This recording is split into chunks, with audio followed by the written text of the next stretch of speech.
Truthfully, I don't understand basketball. If I'm chosen by a football team tomorrow, I'd immediately leave the NBA.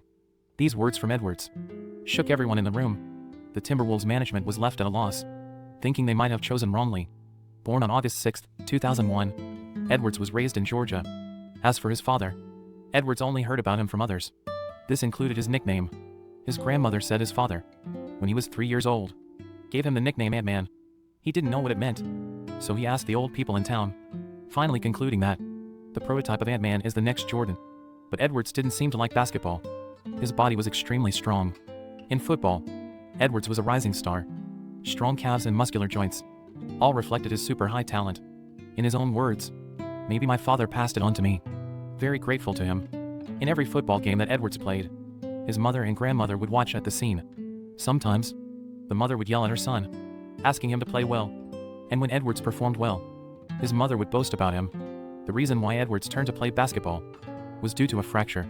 During a game, an opponent's slide tackle brought him down. After the cast was removed, Edwards' other leg became exceptionally strong. He attempted a dunk and completed it easily. From then on, he didn't play football. But in Edwards' heart, there was always a hurdle that he couldn't overcome. His mother and grandmother had already told him their diseases were incurable and couldn't last for long. When the disaster really came, Edwards found it difficult to accept, locked himself in the room and did nothing. At last, it was his brother that opened up Edwards' heart knot. The taciturn brother only said one thing: "I want to make them proud." Then he devoted all of himself to the basketball court. Playing football trained his body and made him unstoppable. In addition, Edwards' shooting style was described as the smoothest in the state by the coach. Yet inexplicably, sometimes his shots would be way off. In terms of choosing a college, he rejected the traditionally prestigious schools like Duke and UNC, and instead chose the University of Georgia, solely because he wanted to be closer to his nephew. The coach of the University of Georgia heard his legend, but was still shocked when they met. His hang time was just like Michael Jordan, and he was only 17. The college career was short for Edwards. His coach balked and let him go to the draft, saying he didn't belong here long ago. At first, Edwards didn't care about the draft. Then the coach twisted his arm and finally persuaded him into the NBA. "If I grow to 6 feet 6 inches, I can surpass Jordan." This remark from the top pick was quite head-scratching. You should know that Edwards only played one good game. Where did his confidence come from? Then the things happening afterwards slapped his face up severely. Before the draft in 2020, the media agreed that this was a weak year for drafting. Timberwolves, holding the top pick before the drafting night, had been trying to sell their top pick. At last they made a decision that seemed to be right, at least for now. Among LaMelo Ball, Wiseman, and Edwards, Edwards was picked as the top one. When the lens turned to the studio, the pictures of his mother and grandmother were strikingly prominent, and the words that Edwards said afterwards freaked out the Timberwolves management. "I don't particularly like basketball. If the NFL chooses me tomorrow, I'll leave the NBA." The story of Edwards' childhood is well known, but no one expected that he would say such things on draft day. In addition to shock, the management of Timberwolves didn't make much comment. If one doesn't have some personality, how could he be called a young man? Edwards didn't perform well in the preseason. Only hit 6 shots in 2 games, exposing all his weak points in the draft. Having great upheaval in offensive efficiency, and being inattentive in defense sometimes. Entering the regular season, although he scored 15 points in the first game, he was still honestly starting from the bench. More ridiculous scenes were having yet to come. The top pick's technique seemed a little crude, missing all 3 throws, hitting the side of the backboard when trying a 3-point shoot with nobody around. All these signs indicated that this top pick might be a bust. Some media even compared him with Bennett. Contrarily, Timberwolves was quite patient. They didn't demand too much from Edwards, just asking him to figure out his position gradually. The turning point of the story was a game against Raptors. Edwards jumped high and dunked the ball forcefully. He made the headlines of all the sports media. Fans suddenly realized that this bust had already scored more than 30 points for several games. After this, Edwards told the media, "Don't let me reach 6 feet 6 inches.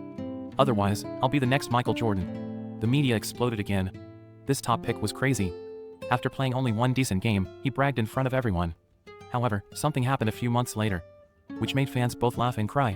The coach of Timberwolves revealed that Edwards' height had reached 6 feet 6 inches. But Edwards himself didn't mind. Who didn't dream when they were young? One season passed. Fans had mixed feelings towards Timberwolves, having so many talents, yet failing to make the playoffs. Indeed, they didn't do their best. They had to double their efforts. The good news being that Edwards was improving visibly, and his attitude was excellent. A different man compared to the draft. About that interview during the draft, many people only heard half of it. Actually, what Edwards said afterwards was what he really wanted to say. But it might be unrealistic. I promise I'll play basketball well. I guarantee you.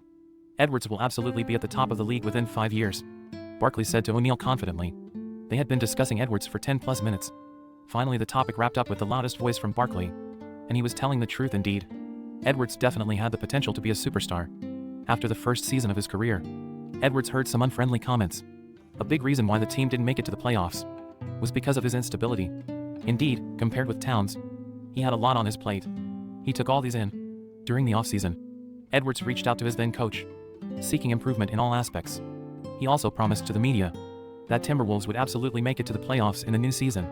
After the season began, he surprised everyone. The shooting percentage rose sharply and was stronger in confrontation. The head coach made a deal with Edwards. If he could get 7 rebounds in 3 consecutive games, the coach would treat him with his favorite fried chicken. Edwards delivered. And then we saw him attend the press conference with a whole bag of fried chicken, saying it was a reward from the coach, and he had to finish it. Edwards was so real. He never held back. After a game, he took out his old-fashioned flip phone, saying he would order a McDonald's meal as a reward, and must use a coupon. Which player wouldn't want love such as this?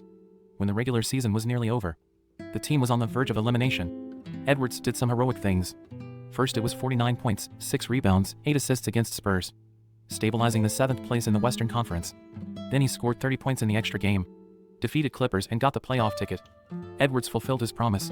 In the first round against Grizzlies led by Morant, Edwards made contributions that were of equal value, regardless of scoring 16 points in a single quarter, or 30 points in total. All proved one thing: Edwards was not a bit worse than Morant. Averaging 25 points in the whole series was his best answer. Compared with Towns and Russell, Edwards proved himself to be the most reliable. But somehow, some unexpected things were always happening at the end. He had a lead in the 4th quarter in 3 games, but was always overturned. After Game 6, there was discomfort on Edwards' face. Morant seemed to be comforting him with his arms around him. But at that moment, what he might be thinking was, "I seem to perform better than you in this series."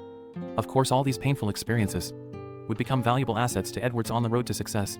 Just keep up this form. Edwards won't be far from the success. Because a few days ago, he just celebrated his 21st birthday.